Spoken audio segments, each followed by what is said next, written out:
let me start at the start. I'll begin at the beginning by saying good morning, everybody. We are with you with the Joe Franklin Show. That's me, I think. Monday, Tuesday, Wednesday, Thursday, Friday night. Sunday night, we give you the best of Joe Franklin. I want to thank G. Gordon Liddy. He was spectacular yesterday. I want to thank Mr. Max Morath, the king of ragtime. Of course, I was just telling my good friend Doc Scott of all these home remedies that rags on Broadway didn't do last year, as well as they hoped. Some of those shows got a raggedy reception. There was a show called Raggedy Ann and a show called Rags, and those shows were kind of sad shipwrecks. The critics tore those rags to shreds, but certain nostalgia endures. I'm in kind of a nostalgic mood lately, and before we talk with Doc Scott, who's the last of the medicine men, he is authentic walking Americana, authentic walking history. I want to say that today we're going to have rock, Beverly Ross, Ken Versa, good anchorman, loves music, Peter Samuelson, marvelous magician, rap with the Fresh Force. Going to give you a bit of colonial America restored with colonial Williamsburg, something that's got to be seen to be believed. Going to give you Justin Devereaux, who sings the songs of Burl Ives so beautifully. And opposite me, I don't know, I just love this. I got to ask you, how did you were on the repeat? You were on the best of David Letterman the other night. You know that? Oh, I didn't know that. How did David Letterman treat you? Oh, he's a pretty good boy. You like? He didn't put you down? Well, he always does, don't he? A little bit. Yeah. David Letterman and Regis Philbin and Roland Smith told me that we got to get Tommy Doc Scott back on the show, and he is the last. Well, what's the phrase? Last of the medicine. Last real medicine show, Joe. You see, there's a lot of after-dinner speakers and these guys that do a takeoff on the medicine show, and nothing wrong with that. Right. But the Smithsonian Institute, the Country Music Hall of Fame, and a lot of the state archives says I'm the last real one that actually peddles a snake oil. Gotta tell our friends now, once and for all now, what was a traveling medicine man or a traveling medicine show? How can we kind of recreate that era for those who never knew about that era? This is my kind of stuff. All right. It started way back 2,000 years B.C. 2,000 years B.C. That was herbs, roots, barks, and berries, and this type of thing. Then there was a type medicine show about 450 years ago in England. Right. Where the medicine man would go around with an organ grinder, a monkey, and whatever to create attention.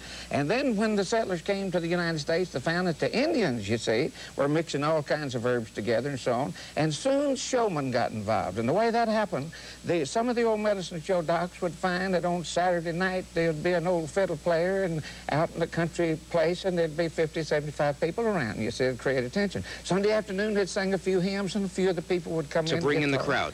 That's where country music got started. Right. The old docs found out that this would draw attention, you see. Are you the only surviving medicine man? The only pitchman. Only pitchman. Only pitchman that's working full-time. I'm in 350 different towns a year, and this is my 50th year, just starting my 51st year. What were any of those outrageous claims or statements or what's a good word, allegations that they would make in the old days about these alleged medicines? There was about 200 different medicine shows around the turn of a century. Right. And the Kickapoo Medicine Company was the biggest of them all. They had about 10 shows going, you see. Kickapoo. Kickapoo. And they worked the tonic laxatives and liniments is what they mostly worked, you see. Right. And old Doc Chamberlain, 1890, he's the guy that came up with the snake oil here, you see. Snake oil. Yeah.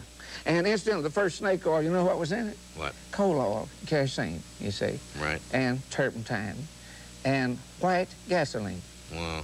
So the medicine man would come to town and do entertainment to lure the people. Right. Then he'd give the spiel. Free show, and the way he paid the bill was by selling the bottle. Well, could I ask you a question then? Isn't TV a modern-day medicine show? They have entertainment, and that sets you up to sell the product. Radio and TV's come right along. This is a medicine show, really, that you got right here, Joe. That's right. Yes, it is. Yeah, we lure the people to tune in and watch, and we pitch this stuff. You've got to teach me how to do that spiel in a few minutes. Was the medicine man's visit in the old days, Doc, was it eagerly anticipated? Did the crowds really... Yes, they looked forward to the medicine man coming to town once a year. Now, back then, they would come into town. They'd stay about 10 days, you see. And all the show people would go. Part of them would go to the Baptist church, some to the Methodist church, and the preacher would get up and say, well, old Doc so-and-so shows back in town. Good, clean family show. Go out to see it. Best advertisement you could have. You know. But what was the big essence of his appeal? What made the Medicine Man so popular? What was the magic? Well, the main thing, of course, was the entertainment. A lot of the little small towns only got the entertainment once a year, and that's when the Medicine Man came. Now, I'll tell you another thing, Joe. That's where many of the big stars started. Like, well, let's take Red Skelton.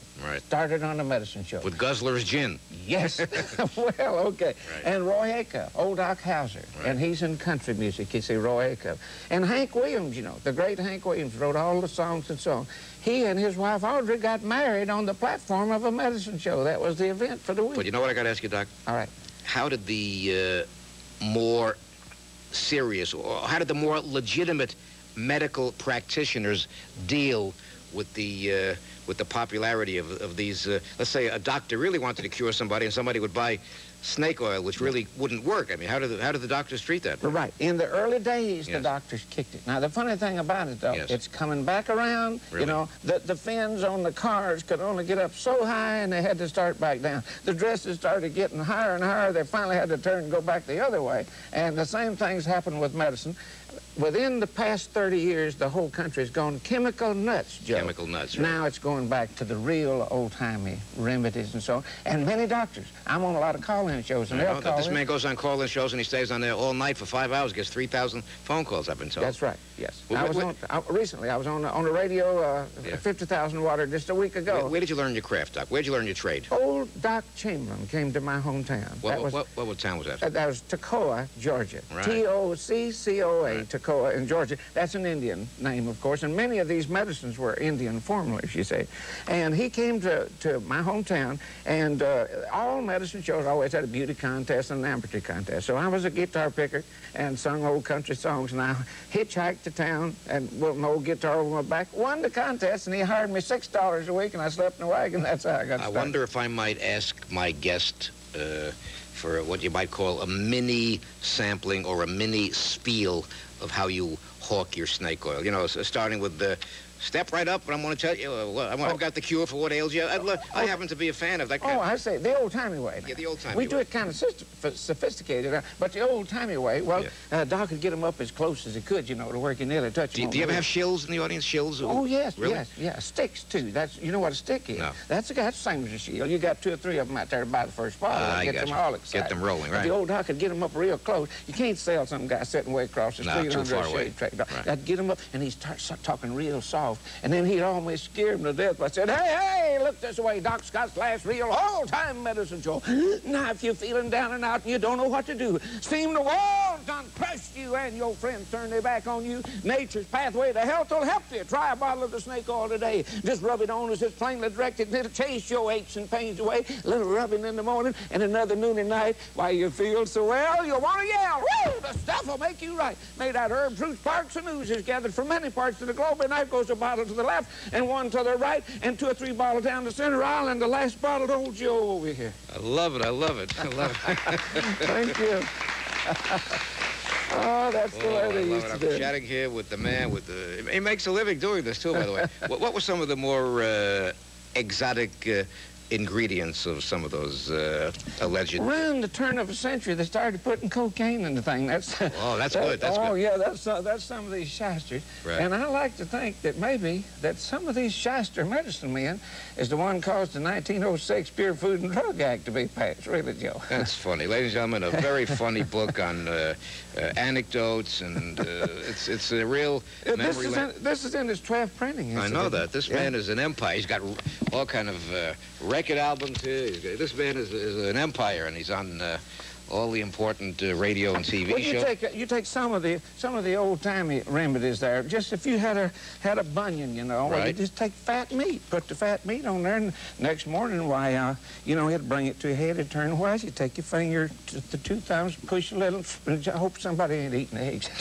But out it would jump. Just plain things like that. You know, turpentine and lard was good for sore throat. Onions for your bunions. Onions, and you know, onions has a very good heart medicine. Did you know that? I'm glad you told me that. Garlic picking onions is good. What did you do for Charles Kuralt on the Walter Cronkite show here? He came out and did, let me think, he stayed with us, I think, 4 or 5 days. Wow. Must have carried a half a truckload of tape back Ladies and home. gentlemen, if you want to know more about the man, he's a busy man. He's got record albums. He's got grit. I like that word, grit. How do you remember that old grit newspaper? Sure, I love it. Still going, 100-something years old.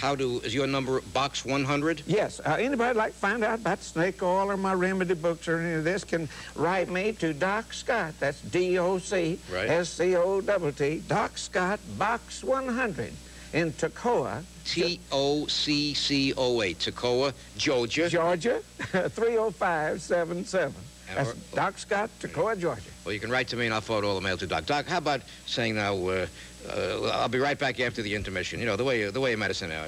Tell the people I'll be right back after a brief intermission. We'll be right back after a brief intermission. Ladies and gentlemen, and don't go away, because tell you what I'm going to do. I'm going to give you more show as soon as we return. Stay here. Big party is only just beginning. Guaranteed to make it feel fine.